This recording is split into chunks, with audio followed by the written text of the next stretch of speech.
Well, hello, friends. Welcome to Surviving Tomorrow, a newsletter, podcast, and publication about navigating life in an age of democratic destruction, ecological collapse, and economic irrelevance. I have a very exciting guest on the show today. I'm interviewing a chicken. His name is Doomberg, and I love him. I've been following Doomberg on Substack for a while, and it's every read is so enlightening and makes me think, and just, yeah, really happy to have a chicken on the show today. Thanks for being here. Hey, Jay, thanks so much for having me on. And, who doesn't want to survive tomorrow? So when you reached out and invited me to be on your show, it was an easy yes. And I know that you've been an early and loyal reader of Doomberg since the beginning. Yeah. And we appreciate all of our readers, and I appreciate you. And so it's a great pleasure to be on your show. It's only a matter of time before you have an animated chicken that talks back to me. I'm looking forward to that day. It's funny you should say that. One of our 2022 goals is to learn animation, and going to sign up for Adobe Animator and watch all the YouTube videos myself. And we're always about skill development here, and we do think it would help the brand if we could do some cool animations. And so it's actually one of the chicken's New Year's resolutions. Good, very good. Okay, so for people who are listening to this and they're already so weirded out, what is going on? Can you explain what Doomberg is, what you're about, what you write about, and why people should follow along? You bet. Doomberg is an experiment in the modern way in which people are being entertained and are learning. And we've created the Doomberg brand. Substack is our platform. We write 2 to 3 thoughtful pieces a week. Doomberg is actually a small team, and I just sort of represent the team on podcasts and on social media. We are from an industrial background. We're a small consulting firm. We help clients in the heavy industry space, energy space, environmental remediation, renewable energy. We've been in or around these topics for a couple of decades. And we decided it would be interesting to share some of the thinking and working we do for our clients with the broader public. And also we are keenly interested in the sort of decentralization of work, especially as it pertains to the gig economy. And we think COVID has accelerated that. And we think more and more people are going to find the entertainment and education that they want and need from unique and growing sources like Substack or YouTube. And so we decided to jump in the pool and see if we couldn't create a franchise that captures the essence of how we think, but might also garner an audience and maybe someday even become a business. And so that's what we're doing with Doomberg. Amazing. And it's clearly working so far. How long ago did you launch, and how many subscribers do you already have? So today is our 7-month anniversary. Congratulations. And thank you. And we just published 5 minutes before I jumped on with you, our monthly piece summarizing how we're doing, called The Work of My Life, the November 2021 report. And one of the unique things about Doomberg is every month for our readers, we open the books and we're totally transparent about how much progress we've made, what's working, what's not working, what we anticipate changing going forward. And in this month's report, thrilled to announce another really strong month-over-month growth of subscribers, up 35% from the end of October. We're now at almost 16,000 on Substack, 15,824, I believe was the number overnight. We're big believers in platform diversification, and Twitter is the alternative way that we interact with our readers. And on Twitter, we've crossed 20,000 followers through the first 7 months. More importantly, our pieces are getting read, probably about 35,000 reads per article now for the last 5 or 6 articles that we've put out, which is great. And so, yeah, it's been phenomenally successful relative to our somewhat humble expectations when we started. But there's also a method to that too, Jay. Like, we genuinely believe you can differentiate yourself in the gig economy for brains if you treat the product that you're creating like any other business. We treat this like a business. And we go into this in the latest Work of My Life piece, but every business has 5 pillars. It's brand, channel, production, technology, and demand creation. And we think about all 5 pillars for Doomberg every day because we're treating this with the seriousness that our audience has come to expect from us. And we want to live up to that brand ambition of being a high quality must-read Substack. And so that's our goal. I think too many. I love that you said the seriousness that people expect from a chicken. Yeah, well, that's actually part of it's part of the branding. We have pretty strong marketing skills in our firm, and the first rule of branding is you can't be remembered if you don't stand out. Yeah. And so we didn't have public personas that we could launch from. We were launching from scratch. And to grow something from scratch is great because you have the ultimate freedom and the anonymity, which is why we don't interview as people when we go on podcasts. We go as Doomberg, the green chicken. But it also makes you kind of start in a hole. Like you gotta stand out from the crowd, and the barrier to entry to Substack is zero. But we would argue that the barrier to entry to a good Substack is quite high.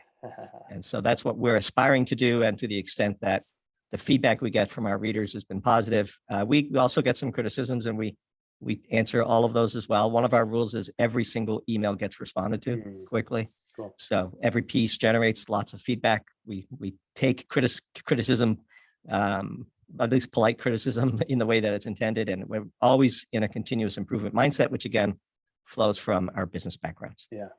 Very good. Okay, awesome. So I am very bearish on the future of humanity for everyone who's not in the top 2%, just based on where I see democracy heading, 15 years in decline in a row, planetary degradation, the corporatization of everything and the commodification of everything. I think it's very unhelpful and unhealthy. What I love about your Substack is that you're very grounded in physical reality, which especially in this digital age is quite important. We are still, at the end of the day, a physical species. And I've noticed that you talk about commodities a lot. Obviously, these are incredibly important. Should we be paying more attention to them? Because everything's like digital, we're going to be living on Mars, or we're going to be living in the cloud pretty soon. But even the cloud takes physical mining and commodities to create. I'd love your thoughts on why you're so into commodities, and should we be paying more attention to them? Yeah, the primary reason that we're into commodities is because that's the space we were born into professionally. Yeah. And everybody on the Doomberg team has substantial and relevant experience at the very high levels of Fortune 100 type companies in the commodity space. I'm personally a trained scientist with pretty deep research background, and it's a space I know well and I'm passionate about, have been thinking about, reading about, and learning about for literally most of my adult life. And the second reason why we're passionate about commodities is for the exact trend that you've identified, which is this partitioning between the generations even of the ties to the physical world. And one of the things that we're very frustrated with that comes through in a lot of our writing is the lack of intellectual understanding on the part of the policymakers who are charting the future course of our energy policy, our cultural policy, you name it, our geopolitical policies. We are led by people who are shockingly uninformed on certain really critical concepts. And then the deepest at its core, we are a human first, human centric team. Yeah. And life, and human life in particular, is energy, and energy is life. People don't realize it, but you are basically, we're taking a very tiny slice of the inbound energy from the sun that hits the earth every day, but we need that. We wrote a great piece early on, and most of our subscribers wouldn't have seen it because we said in the latest piece, half of our subscribers have arrived in the last 2 months, which is great. But it doesn't mean that they're going to see the earlier pieces. We wrote a thoughtful piece, we thought, called "Why Are Cows Sacred?"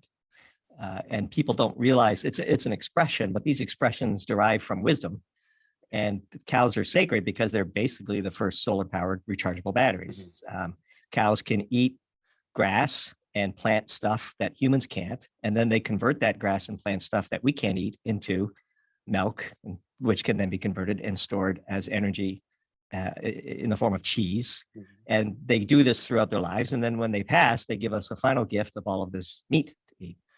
And cows are sacred for a reason, because without cows, people couldn't have persisted for a very long periods of our history.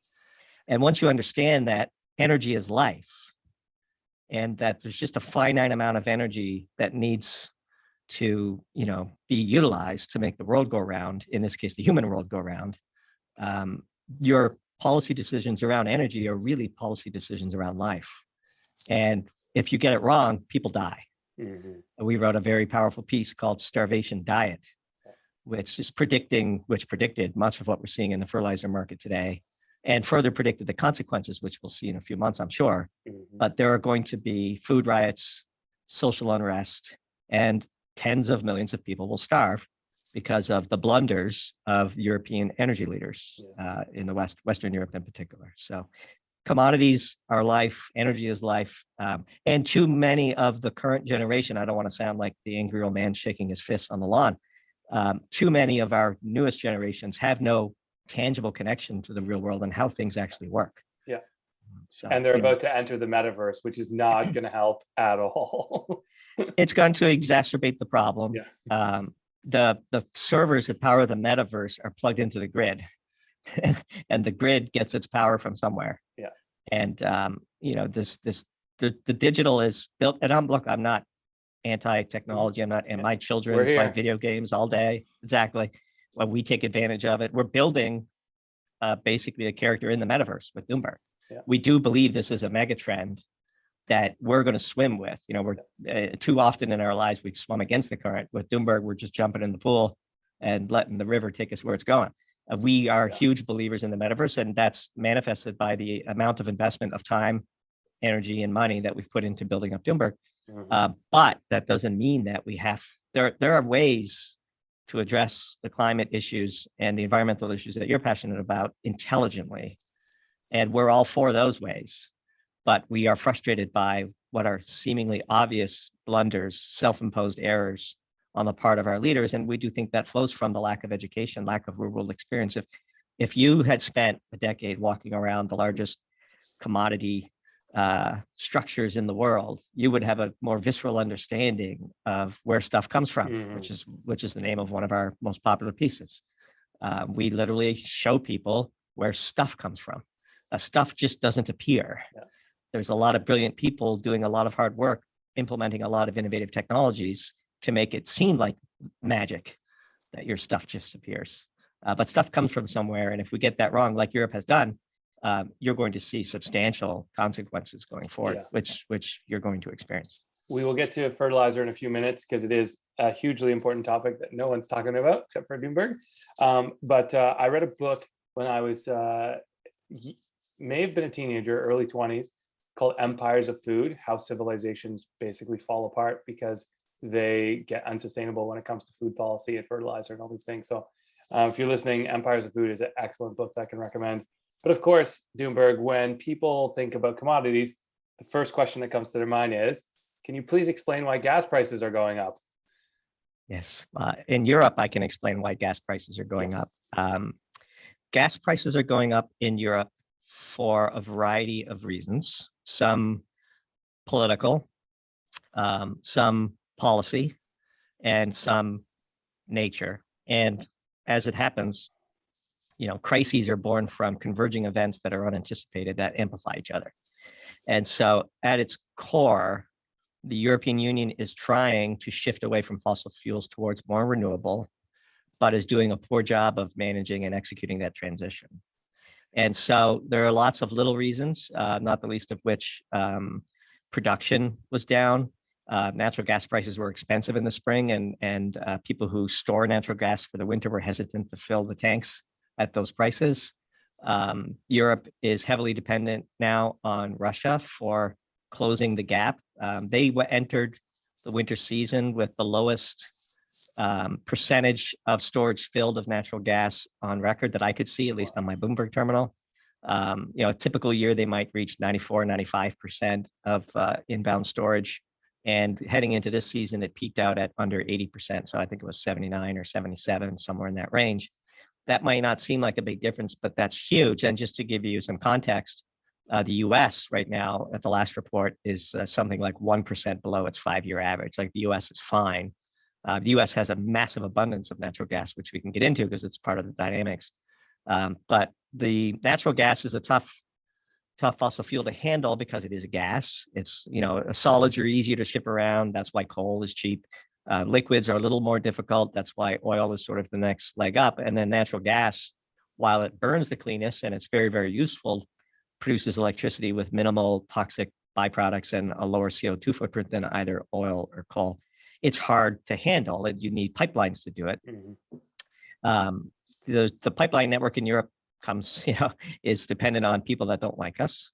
And then to close the supply gap, there's this technology called liquefied natural gas, which we explained in a recent piece called Have Fun Staying Cold, which sort of makes fun of Boris Johnson a little bit. So sorry if that offends any of your listeners. But my listeners are regularly offended by things that we talk about, and that's okay, because they're also very intelligent and understand that it's a conversation, not a dictatorship. So liquefied natural gas, or LNG, is this amazing technology as we described it in the piece. And historically, LNG is sort of the floating arbitrage of various markets. And so they're on the ocean, and they're floating around with giant bulbs filled with liquid natural gas. And if the UK is short one year, they pay up for the highest increment of LNG, and that closes the supply gap. Well, to the extent that Europe was counting on LNG to close the gap, that hasn't happened, because the energy crisis in Europe triggered price increases, which triggered an energy crisis in China. And then China came over the top and decided they were going to outbid Europe for every boat of LNG they could. Ironically, the US is probably the third largest exporter of LNG today, behind Australia and Qatar, or Qatar, depending on which part of the world you're in. And those boats are going to China. And if you can go on Bloomberg, like we did in the piece, and show that the price of LNG for delivery in Asia is higher than the price, even higher than the prices you all are experiencing today, which is why your supply situation is really bad. So the other fact, of course, is the wind stopped blowing, and so that left utilities short of supply and panicked. And so what we're seeing right now is, I think, a very predictable consequence of a mismanaged transition. And so that's really, in a nutshell, the full answer to your question. So in all seriousness, Doomberg, your piece, Have Fun Staying Cold, I'd love you to unpack the power position that Putin is in right now. But more importantly, what does this mean for Europe? So I'm in the UK, and in the past month, how many energy companies have just gone bankrupt? A bunch of them have just disappeared overnight.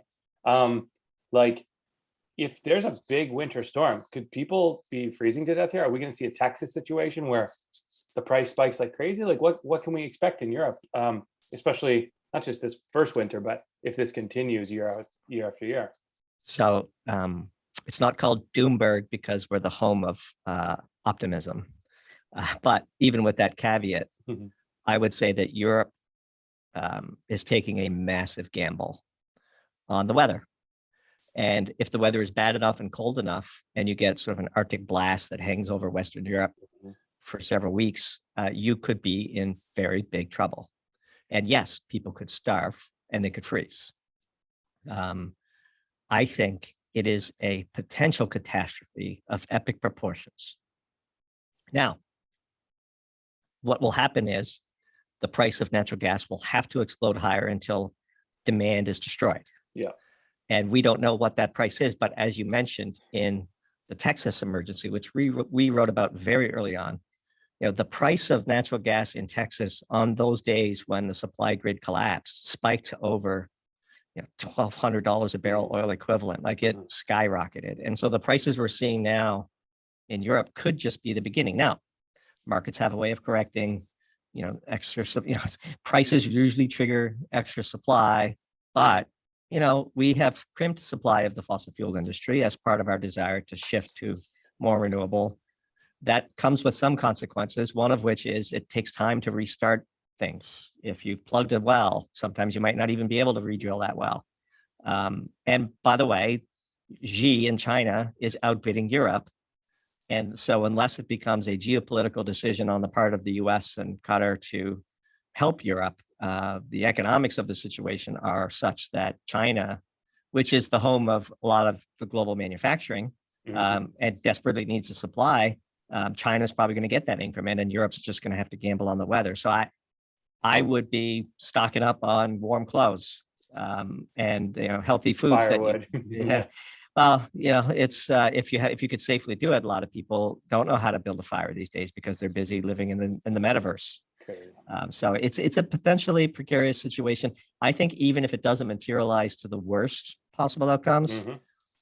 there needs to be a correction in the policy in Europe for next winter. So if you get lucky this winter, you need to view that as luck.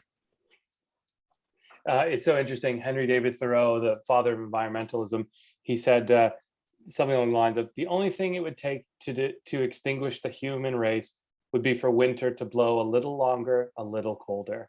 Yeah. It's just like, oh, it's actually so true. Like just one really bad winter could wipe out millions of people. And another consequence of living life in the metaverse is almost nobody is prepared. You know, there used to be a time where families stored what they needed for the entire winter in the fall.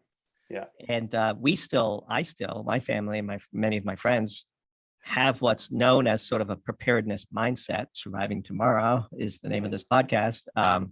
So we don't.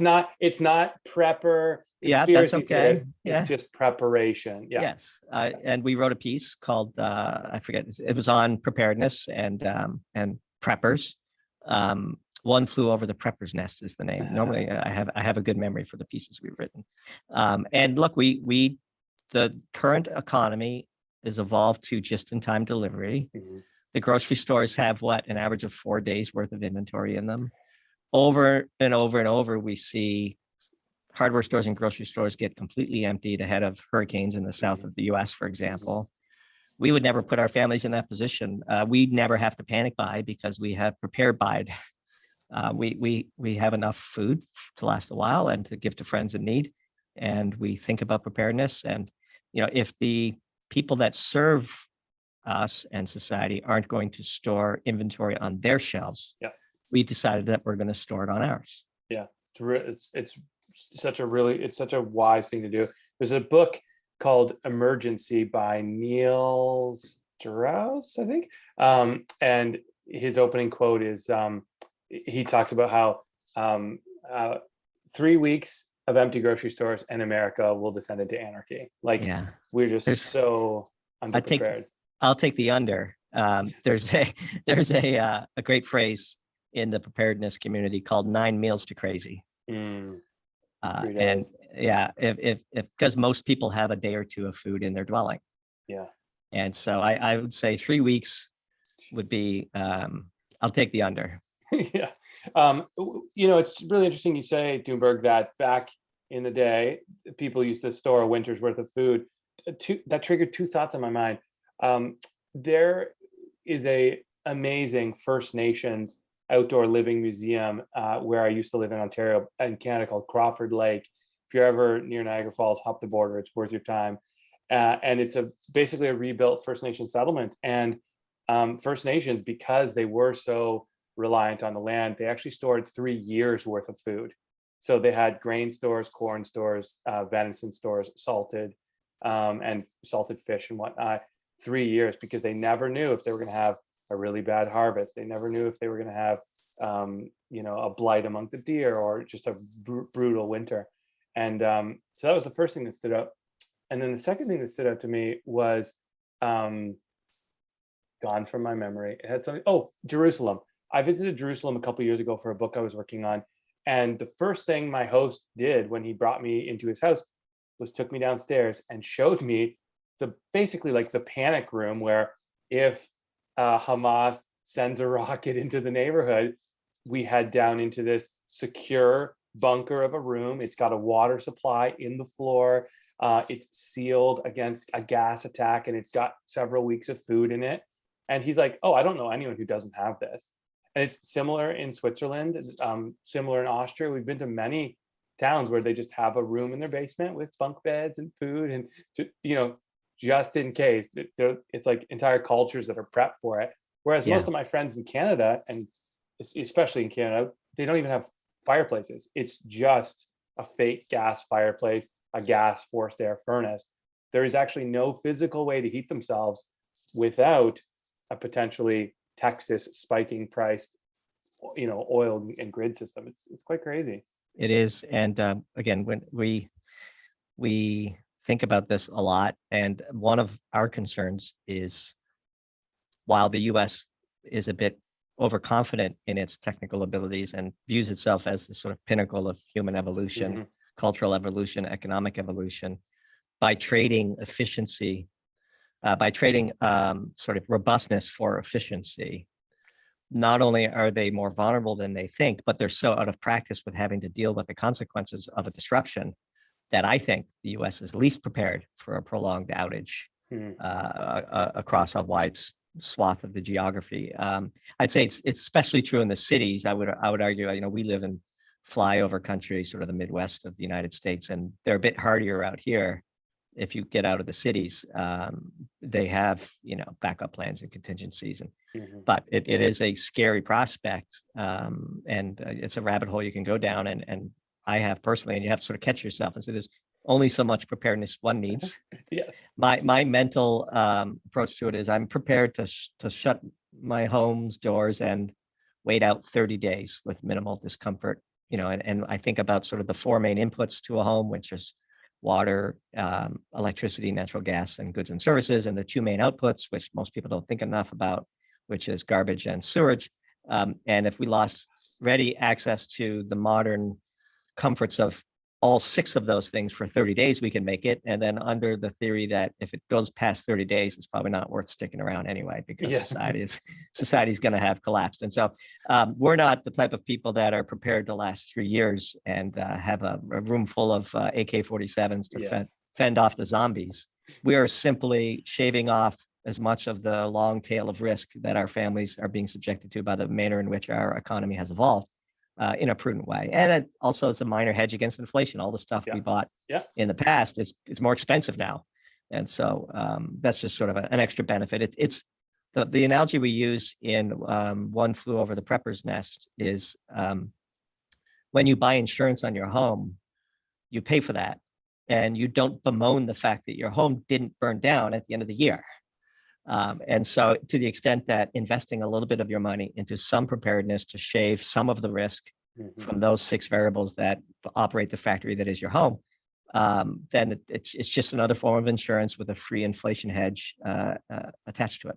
That is very wise. If you have $10,000 worth of goods and services in your home, and inflation, on assets this year is 20-30%. Real inflation is probably at least 10. You're saving yourself $1,000 a year. So at the very least, it's insurance that pays for it's insurance that pays for itself. That's really smart.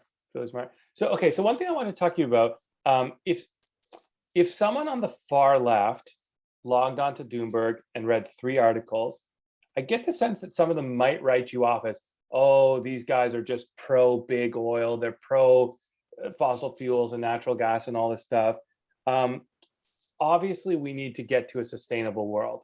I think we're always going to have fossil fuels in some form, even if it's just for some forms of plastics. But we need to get to sustainability.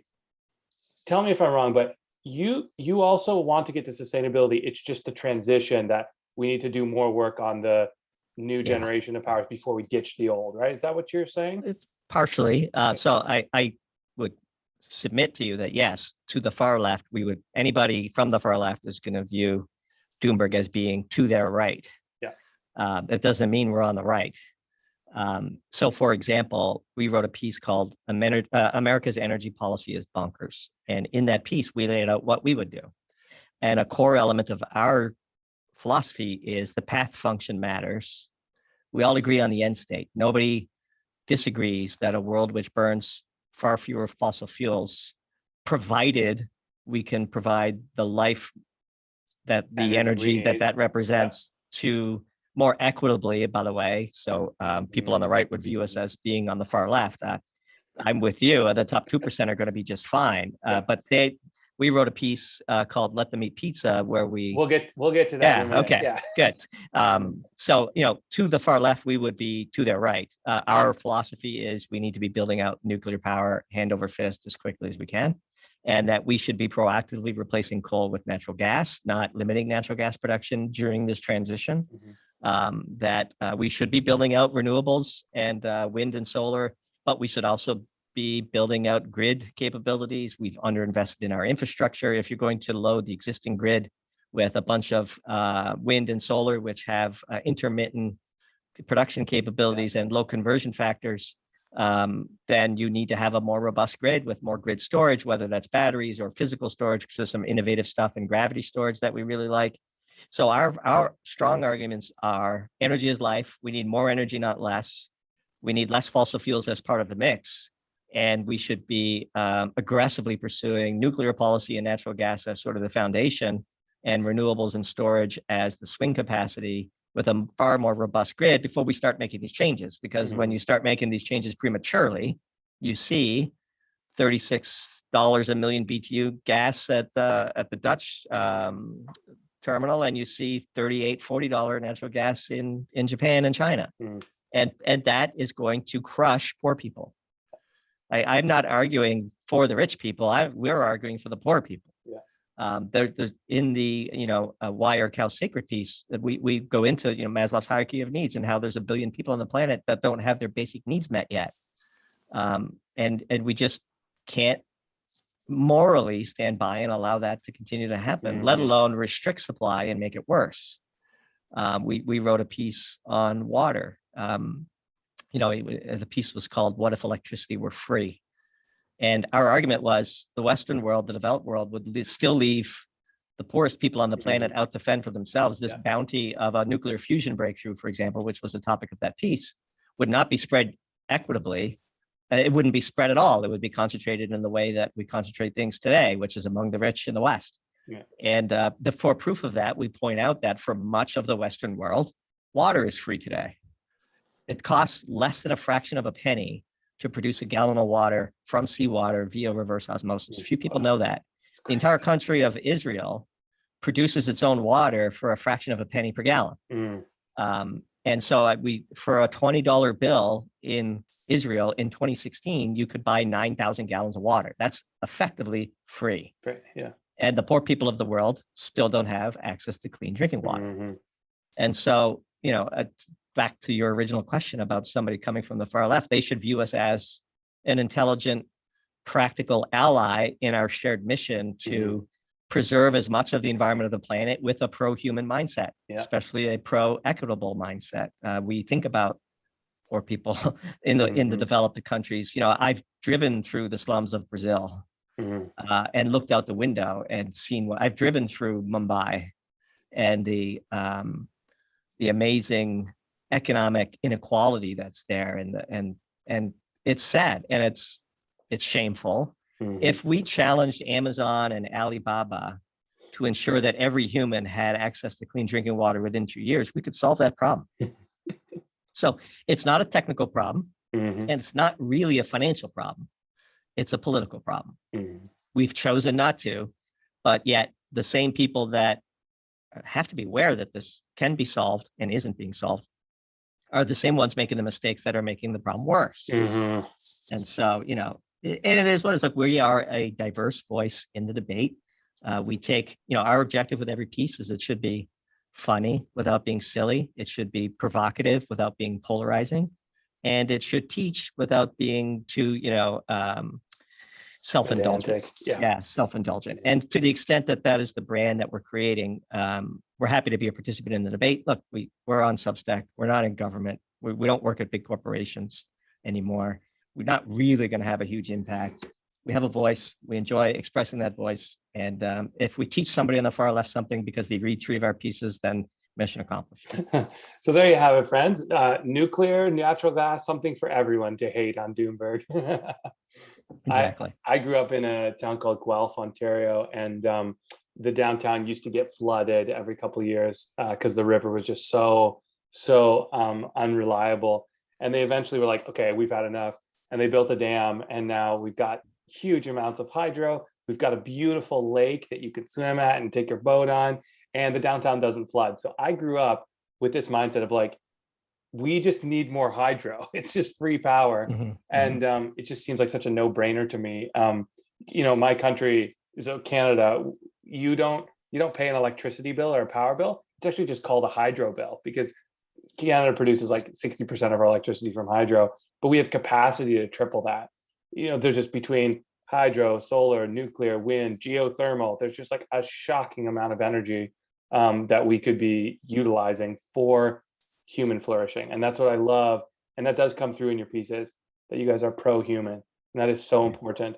My wife was born in Kenya and raised in Ethiopia, and we recently went back to Ethiopia, and we were visiting some missionaries there who they've actually built their house, and they turned it on an angle, and they have a huge panoramic window in their dining room overlooking the biggest garbage dump in the country. Like, who would want that as your view? And they said, we just always want to have our eye on the poor. We want to know, like, we want to remind ourselves, this is why we're here. This is why we do what we do. I think for most people in the West, the most important thing they could do to change their own political will is go visit real hardcore poverty, see how the bottom billion live. For me, the moment that just like changed my politics, changed my outlook completely was we were in El Salvador, we were in Guatemala, and we went down to see this supposedly beautiful lake. Everyone had told us was great, and we got there, and it was covered with Coca-Cola plastic bottles as far as the eye could see.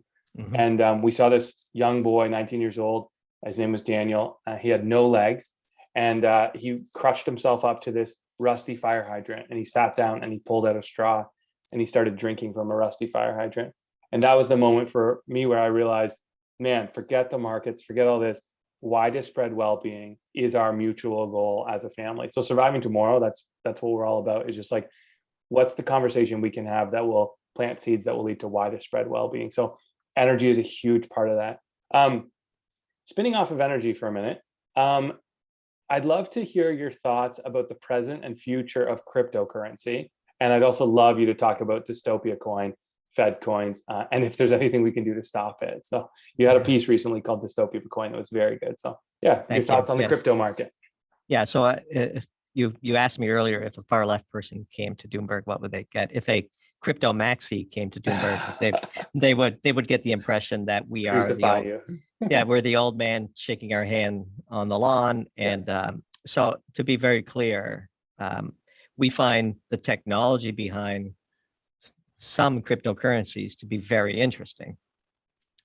Our angle in looking at the cryptocurrency space is it is such a wild west, and the blatant fraud and criminality that we observe going on blows our mind. And back to this whole, it's $1 trillion worth of fraud, at least, and in plain sight. Like, it's not difficult to see what's going on.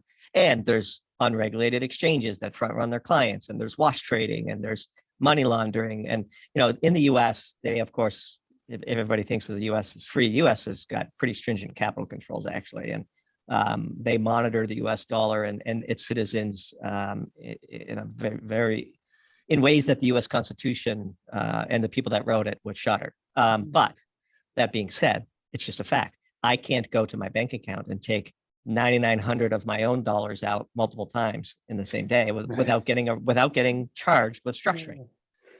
Yet, people in the crypto space in the US can fling billions around with no know your customer anti-money laundering implementation whatsoever. And the authorities sort of stand by and observe this occurring. And so our whole view on the crypto space is, at some point, the authorities are going to have to do something about it. And we've tried to warn our friends, because we've been down similar manias before. And we get attacked by the crypto maxis, have fun staying poor, which is where we got the title for have fun staying cold. I have personally, and nobody on the Doomberg team that I could think of has ever owned a cryptocurrency. So we would be called a no coiner. And we would be waved away. Our thoughts would be waved away as they just haven't done it yet. They don't get it. We do get it. The reason we're not in it is because we're having fun staying relatively well off, and we don't want to break the law. And we wrote a piece about selective prosecution in the US called About That Tout, where we see all of these internet influencers, Instagram and Twitter celebrities, touting shitcoins just ahead of a rug pull. And I hate to break it to y'all, but that's illegal. And there's a permanent electronic record. I had a friend once tell me there's a fine line between instant and permanent. And they're still charging people today for initial coin offering frauds 4 or 5 years ago. And that can only ramp up in the future. Yeah. And so whether they charge you or not, it's probably not, because there's just so much of it. They're sort of flooding the field with fraud. at this point. But all of these influencers touting these shit coins that eventually get rug pulled, or we have written a lot about stable coins and Tether in particular. It's very obvious what's going on there. Here's the thing. Let's just say that the cryptocurrency universe is worth $3 trillion today. Let me ask you a question. How much actual hard fiat currency is in that universe backing up that 3 trillion valuation? Yeah. 100 billion, 200 billion? Yeah, it's all credit. Like, it's so obvious. Like, if you can hop on DeFi, borrow, put on $1 of real money, borrow 100, put that on crypto, use that as collateral, get a second loan, you can just blow this bubble up so big. Well, that's what wash trading is. And so we are happy to observe it. Knock yourself out. As Grant Williams is one of our good friends, wrote a piece about Russia and the natural gas situation called Putin on the Ritz, which is just such a great. It's such a good title. And he quoted Putin talking about Europe, saying, "Hey, raise the flags, enjoy yourselves, do what you want with your culture." And I say the same thing to the crypto maxis: enjoy yourself, raise your flags, have a blast, party on. And some of you may get rich on paper. Small subset of those people might have the luck or intelligence to pull some of that out in real fiat to enable to enjoy those riches in the real world. And the vast majority of that wealth is going to eventually evaporate. And it's not paper wealth. And so look, there are some very fascinating things in the crypto space. NFTs, aside from the fraud and the wash trading, the crypto dick butts, aside from those, are an interesting concept. There are potential applications in the way in which people transact and the way in which the DAOs are interesting from an organizational construct for future businesses, what the definition of a business means when the metaverse is a big part of the future. So it could democratize finance. It could, if done correctly, and it still might, but it doesn't mean the path function, again, doesn't go through a lot of pain for a lot of people. We're just shocked by the outright fraud and criminality that we see ongoing in plain sight. So talk to me about Dystopia coin. Yeah, Dystopia coin is our concern that the U.S.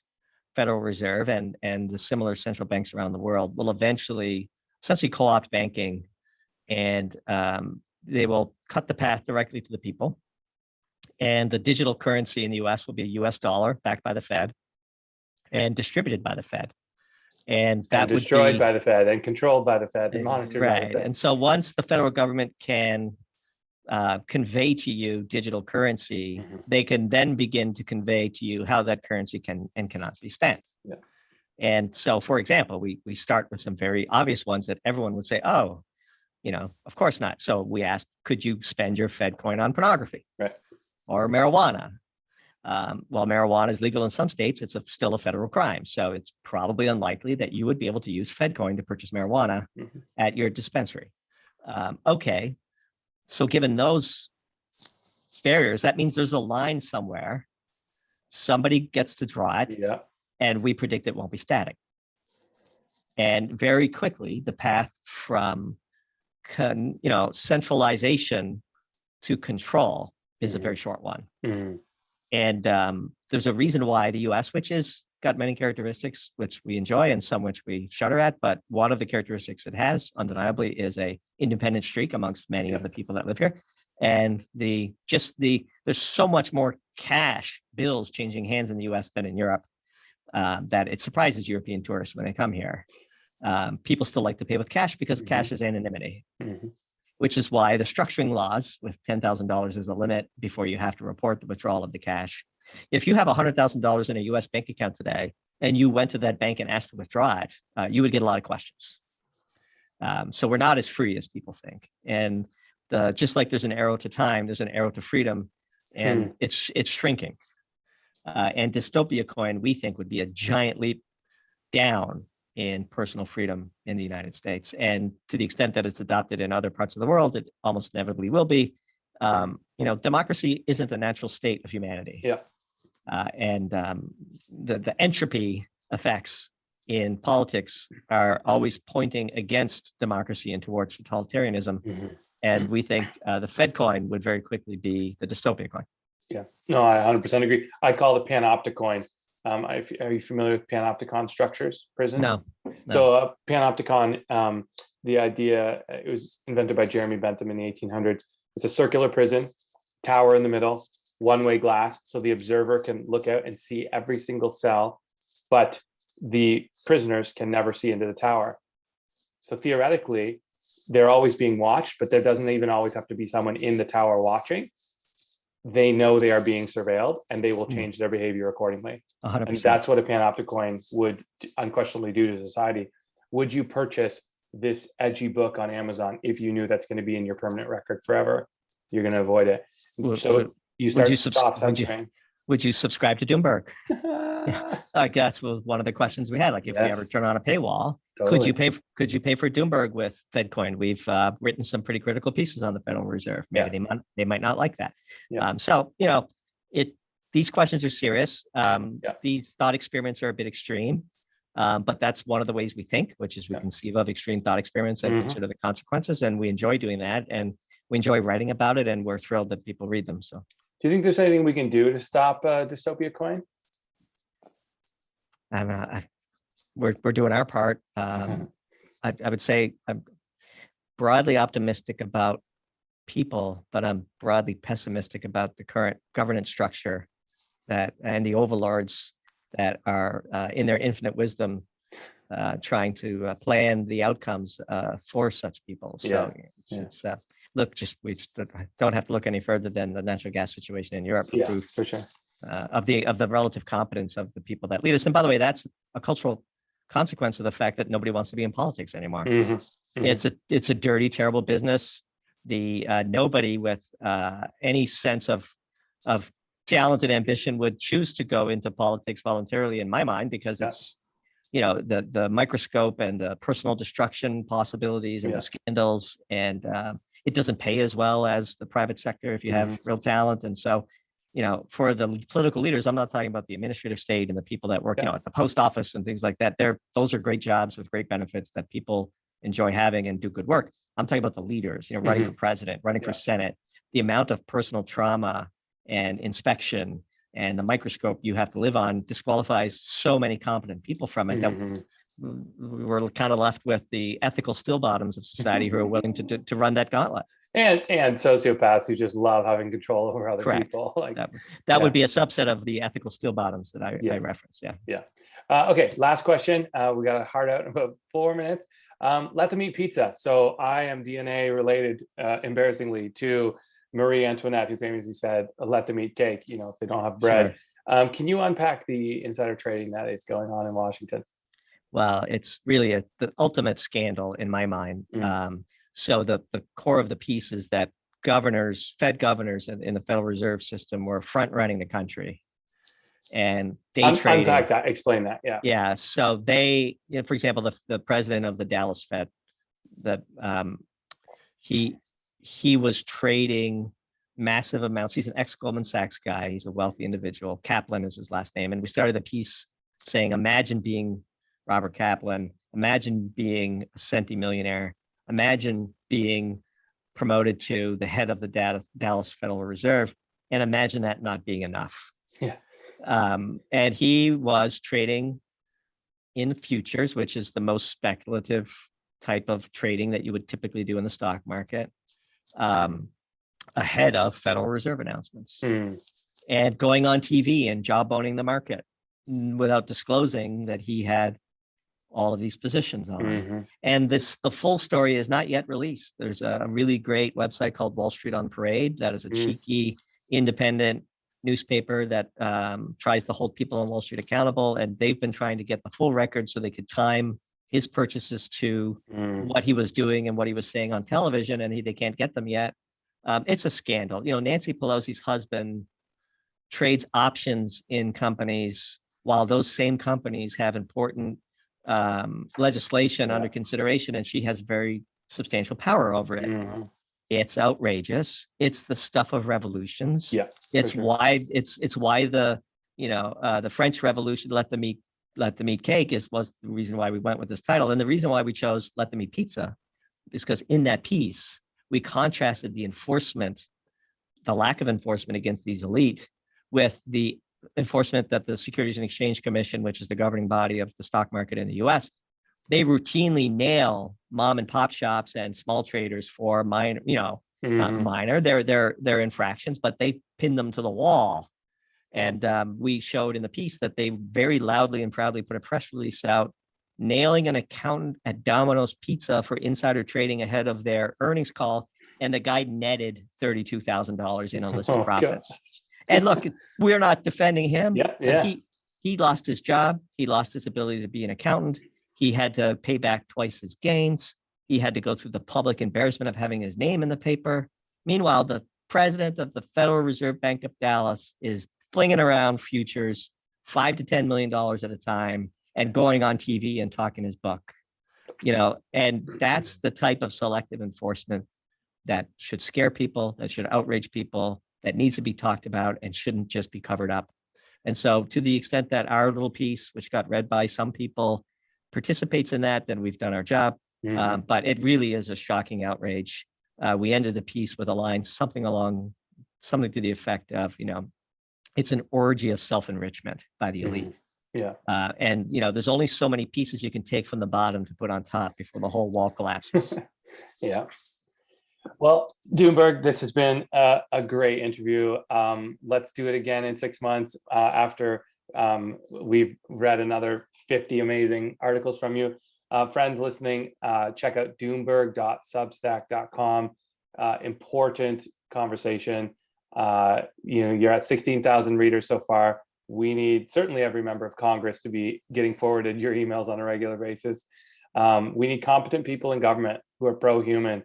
I really hope that as your publication and platform grows, and as the Green Chicken heads into the metaverse, that your voice is able to maybe not just hold leaders accountable, but maybe get the public thinking about maybe we actually need a competent pro-human engineer in the energy as the head of the energy sector or the head of finance, so that we can actually not have people starve to death, not have people freeze to death, and we can actually spread well-being. So thank you for the work you're doing, and thank you so much for being on the show today. I really appreciate it, Jay. Keep up the good work you're doing, and I'm happy to come back anytime. And I really appreciate that you read us, and appreciate anybody who does. And you can also follow us on Twitter at Doomberg T. Just add a T at the end of Doomberg, because that's our platform diversification. In the era of the gig economy for brains, you cannot be susceptible to just one platform. You might get canceled. And so we are diversifying onto Twitter as well. And I wanted to at least get that out there for your listeners. They're a good follow on Twitter, friends. So definitely check them out at Doomberg T as well. So